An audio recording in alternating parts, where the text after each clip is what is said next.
Bismillahirrahmanirrahim. Fa khalaqa minhul arwaha kullaha fi alamil lahutih.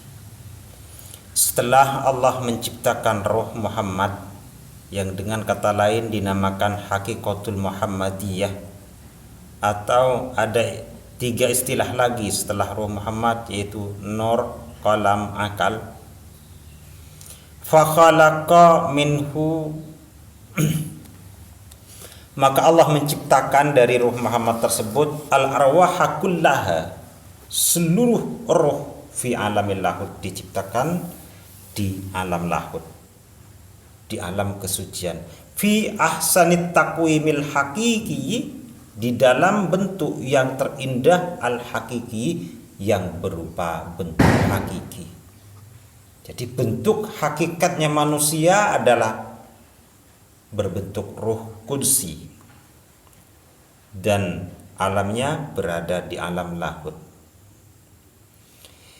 Jadi setelah Allah menciptakan ruh Muhammad, lalu Allah menciptakan semua ruh di alam lahut dalam bentuk yang terindah, yaitu bentuk hakiki. Hakiki atau sejati ning manungso. Wahwa hakiki atau bentuk yang terindah tersebut, atau bentuk hakiki tersebut, ismu hujlatil insih. Di sini diistilahkan oleh Syekh Abdul Qadir Jailani ismu hujlatil insih, nama dari kamar pengantin manusia. Ismu hujlatil insih, nama dari kamar pengantin manusia, yang tentunya juga di alam lahut. Kenapa? Karena Allah menyatakan dalam firman-Nya dalam hadis qudsi, al-mu'minuna hum araisullah. Orang-orang yang beriman ialah orang-orang yang menjadi pengantin, yang bagaikan pengantin bagi Allah. Nah, dari sini kita bisa menyimpulkan bahwa ruh Muhammad atau Hakikul Mutul Muhammadiyah itu adalah asal atau dasar dari semua ciptaan Allah Subhanahu wa ta'ala. Lalu setelah melalui 4000 tahun Allah menciptakan Arasy dari nur pandangan Nabi Muhammad, pandangan ruh Muhammad.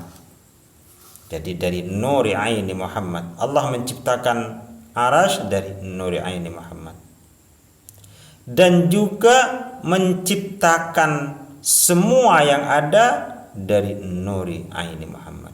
Cuman yang pertama kali diciptakan oleh Allah adalah Arasy dari nur ain Muhammad, dari nur Hakikatul Muhammadiyah. Jadi kalau diurut di sini, Allah menciptakan Nabi Muhammad dari nurullah, lalu dari ruh Muhammad terciptalah nur Muhammad, dari nur Muhammad terciptalah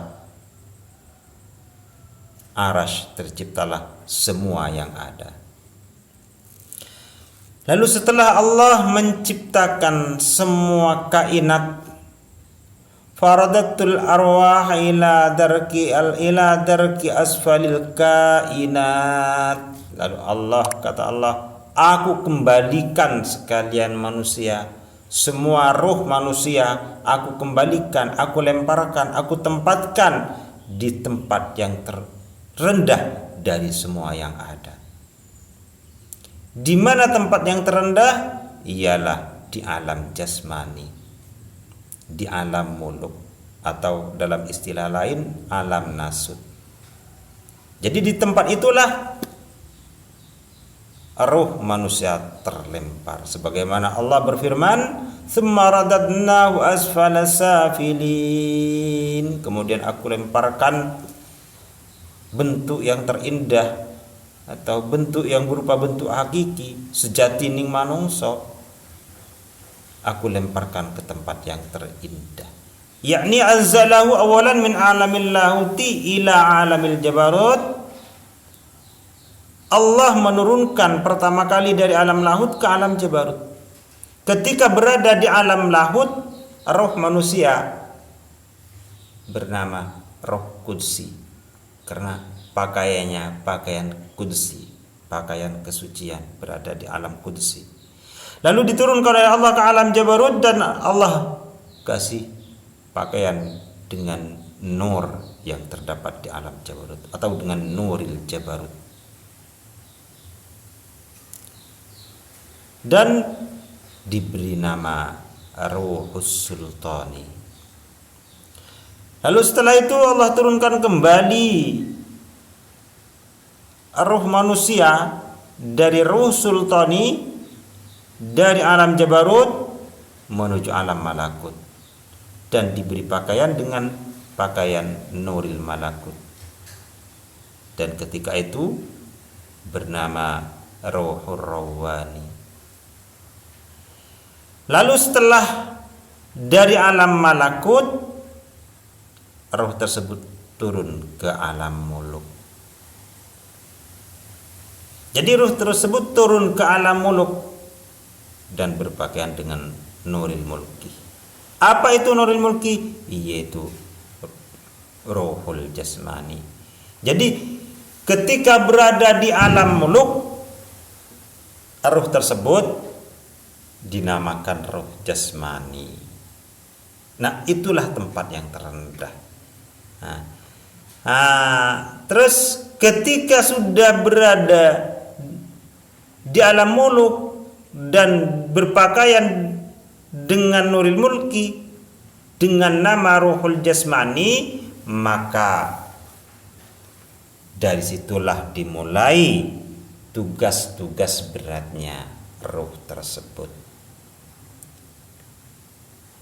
Lalu setelah menjadi ruh jasmani itu bagaimana? Allah menciptakan jasadnya. Sebagaimana Allah berfirman, minha khalaqnakum, dalam surah Al-Taha ayat 55. Allah berfirman, dari ruh itulah aku ciptakan jasad manusia. Nah, setelah jasadnya sudah tercipta, maka Allah memerintahkan roh tersebut untuk masuk terhadap wadahnya, terhadap jasadnya. Lalu dengan perintah Allah, roh pun masuk kepada wadah tersebut. Sebagaimana firman Allah, wa nafakhtu fihi mir ruhi. Nah, sekarang benar-benar roh tersebut berada di tempat yang terendah. Kenapa? Karena berada di jasad, berada di wadahnya. Lalu bagaimana dengan hadis kullu waladin yuladu alal fitrah? Apakah tidak kontroversi keterangan yang terdapat di dalam kitab ini?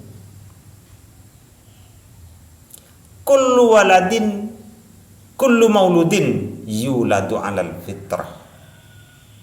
Setiap yang dilahirkan dalam keadaan bersih. Betul.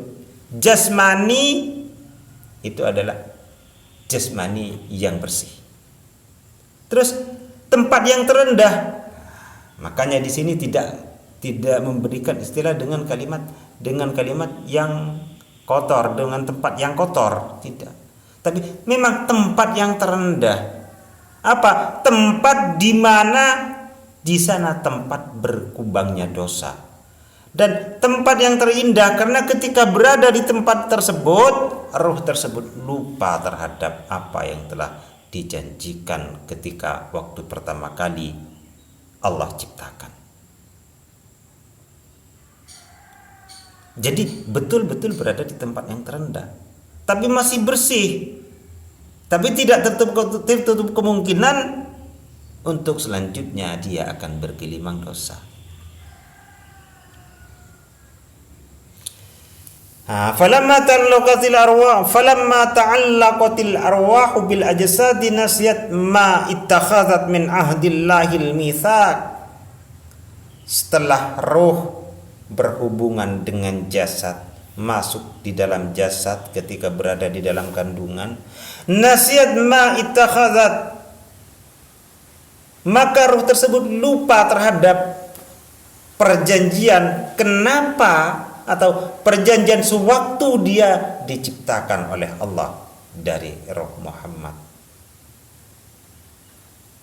Ketika itu roh berjanji bahwa dia hidup karena kesaksian, karena menyaksikan, karena Allah, dan dia akan menjalani kehidupan juga karena Allah, dan dia juga akan mati karena Allah, dan dibangkitkan dari matinya juga karena Allah. Nah, lupa terhadap perjanjian tersebut ketika ruh memasuki jasad. Jadi tidak ingat bahwa dia diciptakan dalam keadaan suci, tidak ingat dia ke tempat kembalinya, yaitu watanul asli atau alam lahud. Jadi tidak ingat kepada tempat dia kembali. Oleh karena itulah fatarhamur rahmanul musta'anu alaihim fa anzala ilaihim kitaban samawiyan. Lalu Allah dengan kasih sayangnya menurunkan kitab samawi, yaitu Al-Quran, Taurat, Injil, dan kitab-kitab yang lain. Tujuannya apa? Agar menjadi peringatan bagi sekalian manusia bahwa memang dirinya diciptakan dalam keadaan suci dan harus kembali dalam kesucian ketika menghadap Allah Subhanahu wa ta'ala.